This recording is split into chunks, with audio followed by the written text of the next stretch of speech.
Well, this was a show that had multiple twists and turns and was set in a reality in the not-so-distant future, when North and South Korea were unified and as one. With hostages being held in the mint and 4 trillion on the line, what did the ending mean, and will they get out as planned? Well, let's find out.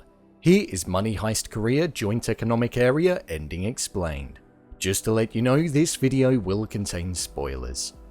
This show was set in the future only a couple of years from now, in 2025, in what would be an alternate universe early on in the days when North and South Korea had been unified, and they were operating as one nation, hence the name of the show Joint Economic Area. The heist that took place was inside a construction called the Mint, which was a sensitive location for both North and South, due to the fact that it printed and distributed the money for the nation, so both sides of the party wanted to be involved, especially with it being early on in the new union. With the court of public opinion being the main weapon that was used throughout the show, and a plan that was airtight with multiple scenarios planned and thought through, I'm going to split this video into multiple sections to make it easier to digest. The ending. As we embarked onto the final episode, we'd seen the professor seek out the one flaw in the plan, and that was that the car that had been used in the pre-work hadn't been disposed of correctly. This contained multiple fingerprints and connected each and every one of them to the hostage situation that was taking place. Somehow the professor managed to escape, and all the time whilst this was going on, we saw Chul-Woo, the undercover agent, try to take out who he believed was the professor, and at the time he believed that this was Tokyo. We saw Berlin swoop in and take out Chul-Woo, and we all believed, along with the police force, that he was then dead. However, this was the twist in the tale that they had planned all along after discovering him.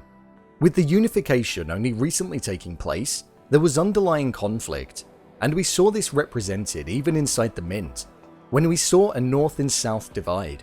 The team running the heist then wanted to replicate that on the outside. However, they wanted to make sure that the public were against the way that the police force were dealing with the situation, splitting a divide between the public and the authority.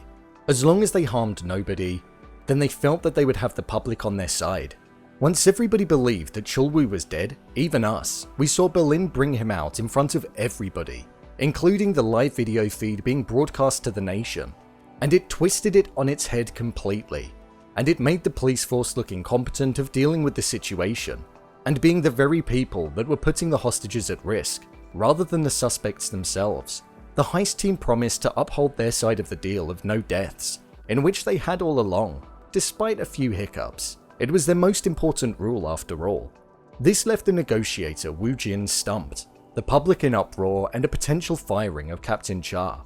With the court of public opinion against the police force, we saw that Moscow, who had been absent for the final couple of episodes, returned to the room and was celebrating at the fact that he had finally found soil. His job was to spend the entirety of the season digging a tunnel out of the Mint, which he'd now been successful in doing. This was all the while the hostages were digging a fake one to lure out the police force. After this, we heard Nairobi say that they should be out of there in around 3 days, which is something that we'll potentially see happen in Season 2 of the show. The final 2 minutes of the season. In the closing moments of Season 1, we saw the professor and Woo-Jin out on a date following the stressful deal that she'd been through.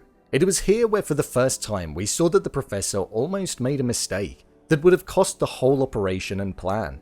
He stated to her that she should just quit the case if it was getting too much for her, something he didn't plan on saying. He'd spent the entirety of the plan and prior to that ensuring that she was meticulously chosen to be the negotiator, and after having a few drinks and relaxing, and truly being himself for the evening, he let his guard down, and his true words be spoken, and it could have cost them the entire operation due to the fact that there would then be somebody else come in, who they wouldn't have been anticipating, and wouldn't be able to mold to make certain decisions. He'd been building a relationship as part of the plan, but now the feelings were becoming real.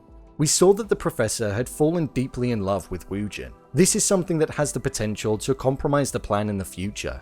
He needs to have an objective view in order to execute the heist completely and efficiently, and with feelings truly growing, he may find it difficult to be able to communicate in the way that he previously was, and cracks may start to form, allowing information to slip through.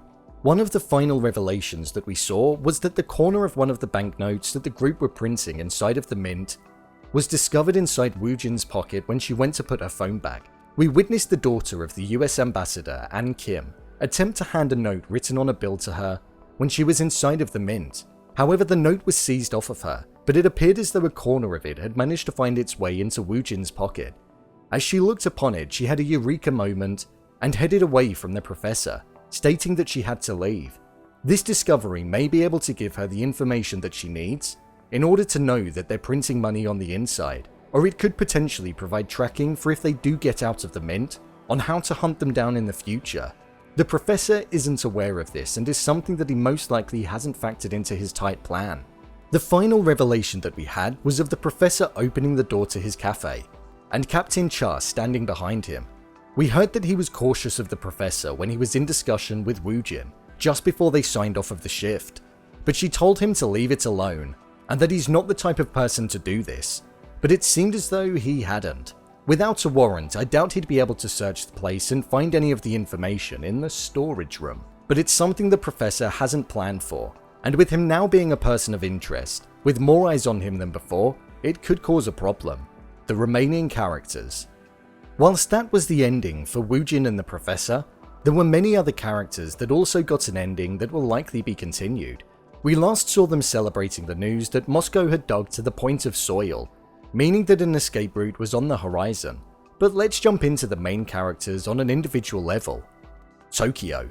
Tokyo was the main person who was narrating the whole show, and we were hearing the story from her perspective. By the end of it, we saw her feel as though she wasn't suitable to carry out her position of leader of the group, due to the incident that occurred in the penultimate episode, and Berlin needing to step in. However, we saw her story finish off with everybody still wanting her to be the leader of the group, and the team operating at its finest state since she took over, despite the hiccup. Berlin. Berlin's arc was an interesting one. Coming from a prison camp, he had a far tough exterior to everybody else, and was prepared to claim lives with the intention of inflicting fear, something that the professor was strongly against. At the end of the episode, we saw him come through for the group, and it surprised me. The final shot we saw of Berlin was of him injecting something into him. He said how he was ill and needed medicine to survive, so it could be that, or it could be some kind of drug that he takes for recreational use. We do know how much of a liar he can be, so I wouldn't put it past him. I imagine we'll find out in the next season of the show. Denver. Denver was the character that felt like he shouldn't have been in the group, due to the fact that he was almost the most compassionate and human out of everybody there. He formed a relationship with one of the hostages, Min-sun, during the heist, and we saw them finally give in to each other when they were speaking about life on the outside. Maybe a relationship is something that will form in the future, and I'm intrigued to see if the human side of Denver is something that's going to let him down in Season 2. Rio. Rio was the immature character in the group, but was the hacker that was essentially in control of all communications and technology during the heist. So he was an important character. We saw him admit that he had a poor family life due to his immature behavior, but by the end we saw him have his own personal development where he wanted to be more of an adult.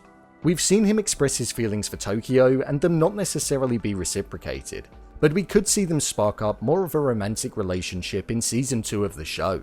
The ending of Season 1 provided a few twists for the characters in the show, and to the overarching narrative.